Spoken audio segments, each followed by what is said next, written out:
A Jasper man is recognized for saving lives during last week's deadly apartment fire. More on that. Plus, Carrie Schneider has this week's report from our friends at the Du Bois County Humane Society, and Melissa Brockman talks about Christmas in Spencer County tonight on Inform. All of that and much more is up next here on the 18 WJTS News.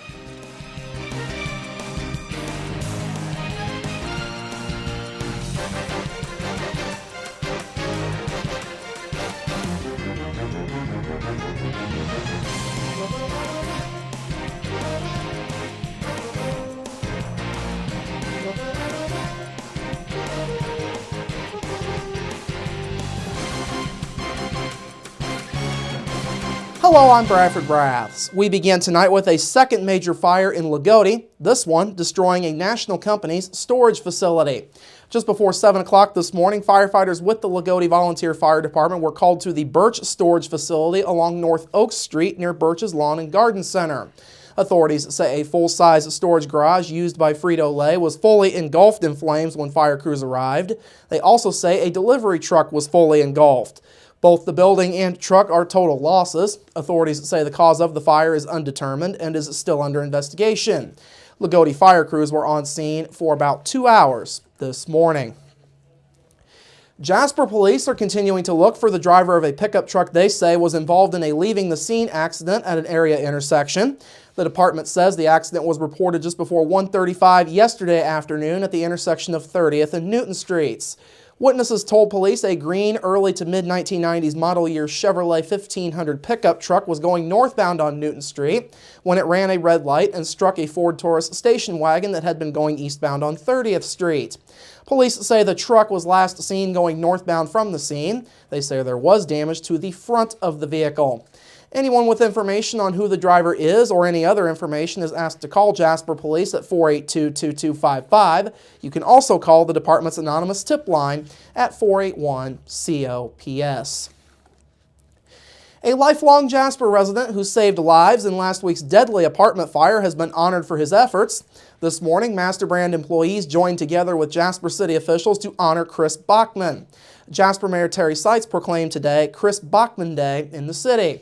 Bachman is credited with saving the lives of 2 residents when he noticed the fire coming from an upstairs apartment in the 400 block of 3rd Avenue on his way to work early last Wednesday morning. Bachman stopped and called dispatch to report the fire. He then was able to knock on the front door and tell the downstairs residents about the fire. Bachman says he was hoping for the best as he tried to get everyone out. I hope there's nobody in there. I was thinking, hoping they were alive yet. And I was thankful that they got out of the house. The ones upstairs, it was sad that they couldn't get them out.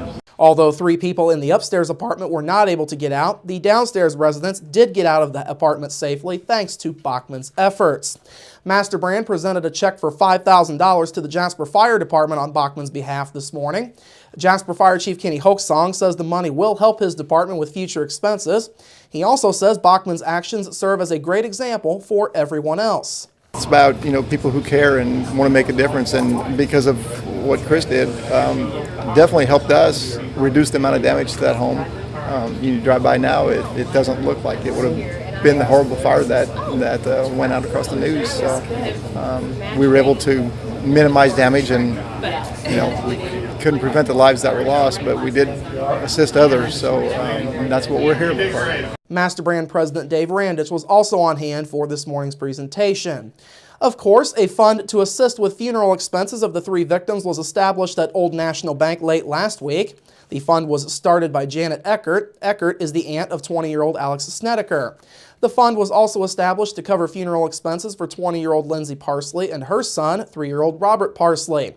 Contributions to the benefit fund may be made at any Old National Bank location. It's now December, and letters to Santa are starting to be answered. Last night, the Santa Claus Museum teamed up with the Spencer County Visitors Bureau to spend time with children who wanted to write their letter to Santa this holiday season. Children from all around showed up at the town of Santa Claus's historic original post office located on the grounds of the Santa Claus Museum. Now, this year marks the 100th anniversary of the letters being answered. The tradition started back in 1914 under then Postmaster James Martin.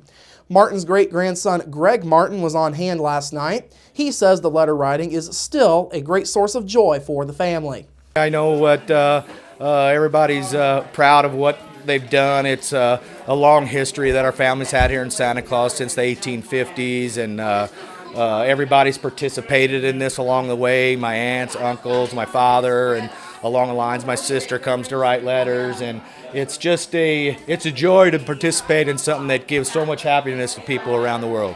Meanwhile, Santa Claus Museum founder Pat Cook says the joy of the children is what the letter writing program continues to be about.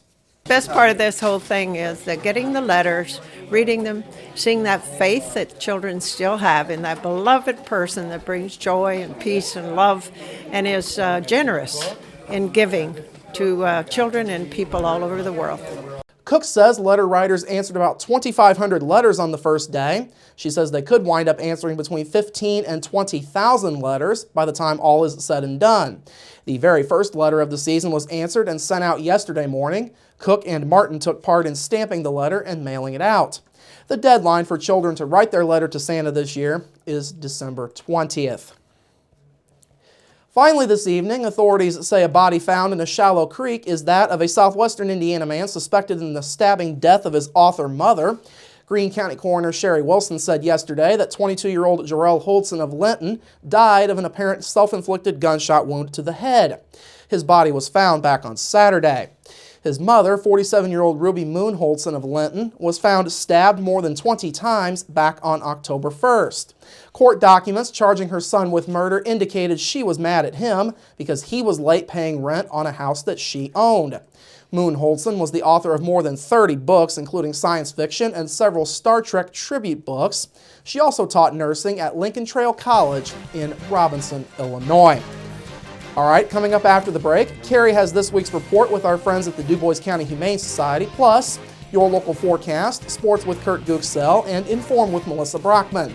That's all up next here on the 18 WJTS News. Local people watching local people.